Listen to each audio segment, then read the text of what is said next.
Portanto, nós podemos aqui demonstrar que a presunção de constitucionalidade da lei muda de papel.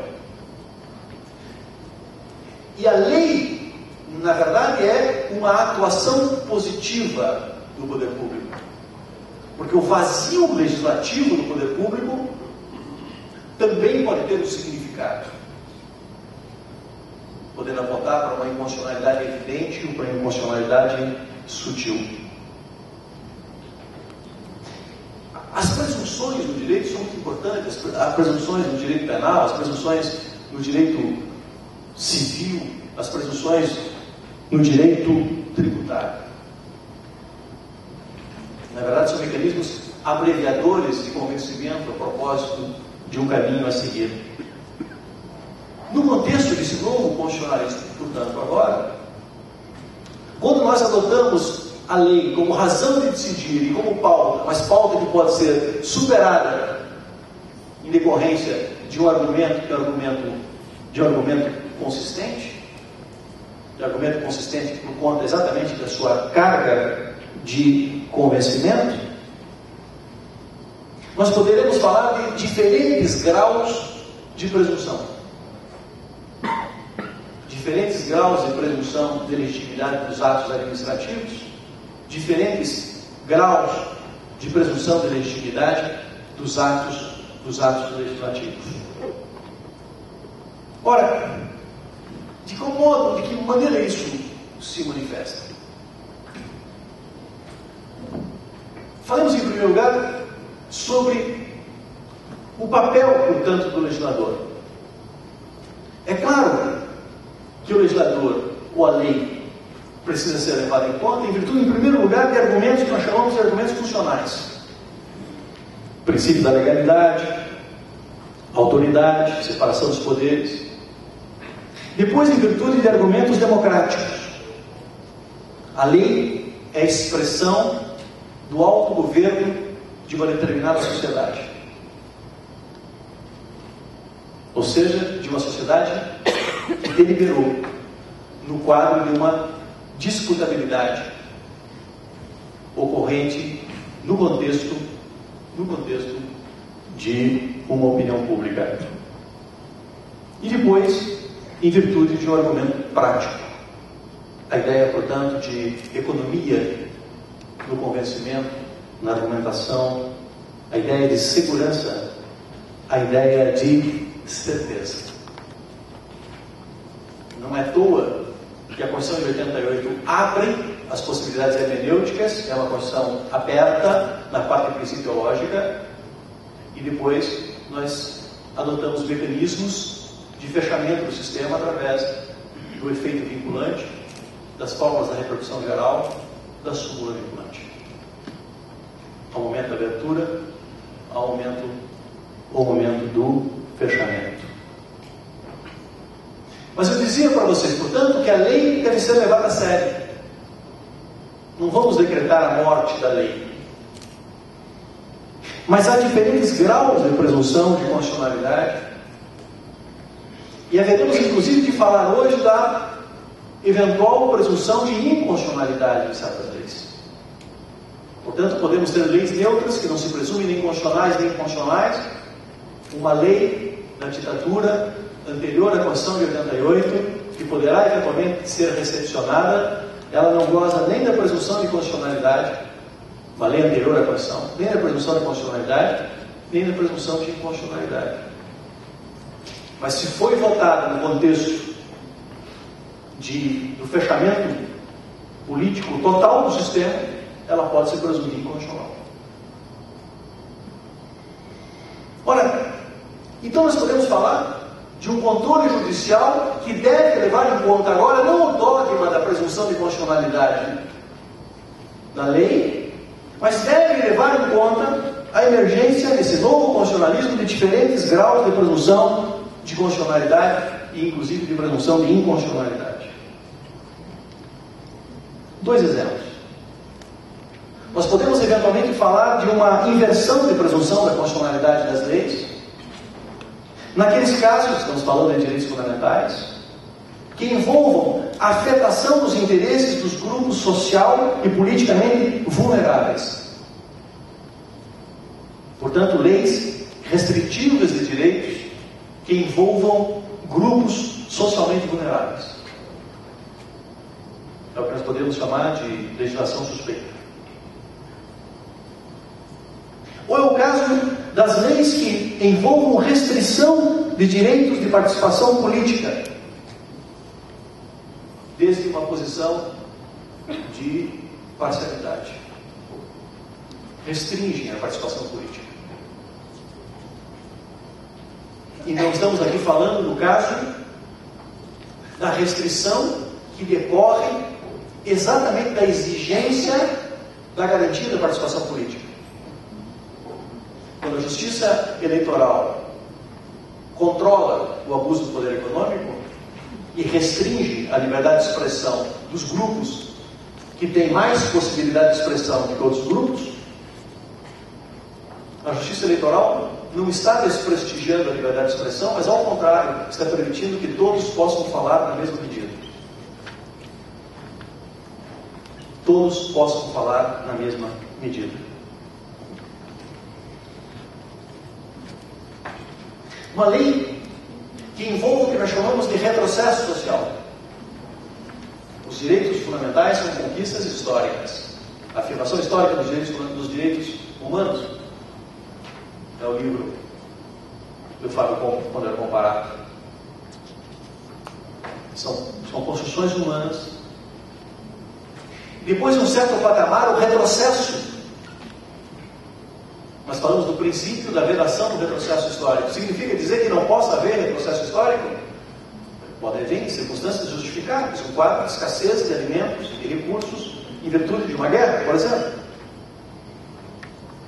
Mas em condições normais, quando isso acontece, há uma inversão da presunção de constitucionalidade.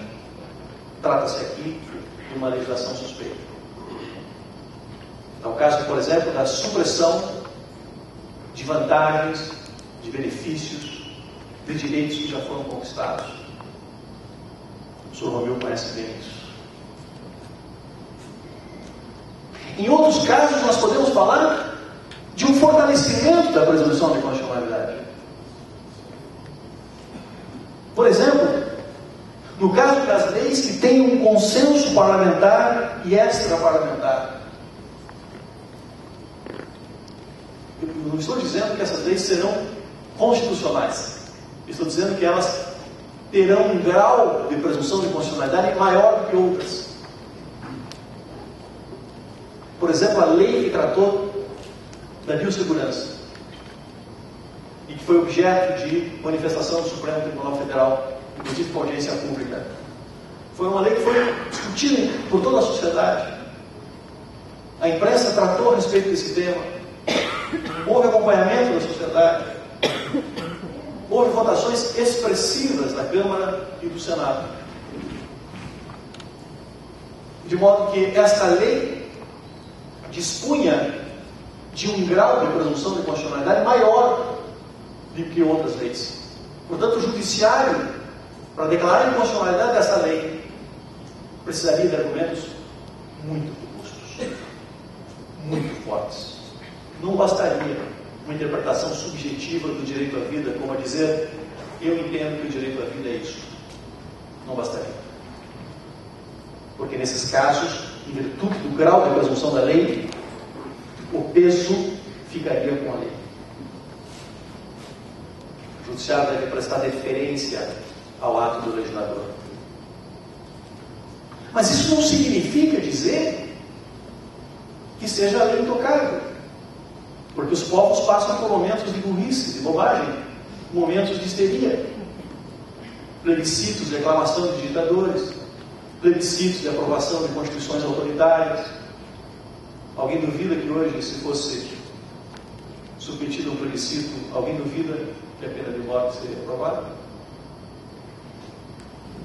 Com violação gritante da Constituição de 1988. E outro caso é o caso que envolve a prognose do legislador. Cada vez mais, quando o legislador decide, ele decide fazendo um estudo das consequências da lei. Ele precisa atingir, buscar certos resultados, acabar com a inflação, por exemplo, ter um âmbito de prognose, e ele pode eventualmente errar. Mas deve-se dar um peso maior, uma confiança na prognose do legislador, deve ter um grau de presunção de acerto esta prognose. Ela não pode simplesmente ser trocada por uma outra prognose que traga um resultado distinto, envolvendo, portanto, a possibilidade da declaração de inconstitucionalidade exercitada pelo rei filósofo, pelo juiz solitário. Em outros casos, nós vemos diferenças na atuação. Por exemplo, em matéria de direito penal e naquilo que diz respeito às possibilidades da instituição de novos tipos penais, na dúvida, o juiz não deve prestar deferência ao legislador. Na dúvida, por a liberdade. Mas em outras dimensões que dizem respeito não à matéria sancionatória, que diz respeito, por exemplo, a questões democráticas, nesse caso, na dúvida, pró-democracia. Não é a vontade pessoal do juiz, da jurisdição constitucional, a menos que ele tenha argumentos muito sólidos, um peso muito forte para ultrapassar esta presunção. Eu trouxe esses dados para nós tratarmos, portanto, dos direitos fundamentais, basicamente dos direitos fundamentais clássicos e do modo como esses direitos fundamentais clássicos, direitos fundamentais que não são prestacionais, desafiam um novo modo de agir do juiz. Não é o modo de agir do juiz-herói, paladino da justiça, xerife, com 45 no ponto. Esse tipo de juiz não é o juiz compatível com as exigências de uma Constituição como é a Constituição de 1988. Este é um país que quer se construir institucionalmente e que não pode aceitar todos os voluntarismos, mesmo os voluntarismos bem intencionados, porque de bem intencionados, como sabemos, o inferno está cheio. Mas esse novíssimo direito constitucional, ele precisa também dar conta do problema, não do controle racional da atuação do legislador naquilo que mantém conexão com os direitos fundamentais.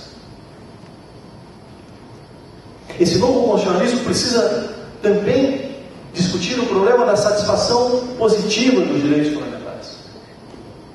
E a Constituição de 1988 trata de maneira generosa dos direitos fundamentais sociais e também generosa dos direitos fundamentais sociais de natureza prestacional, porque sabem os senhores que nem todos os direitos fundamentais sociais são prestacionais. Dos direitos fundamentais sociais prestacionais. E claro que aqui nós vemos uma matéria ligada ao universo dos serviços públicos.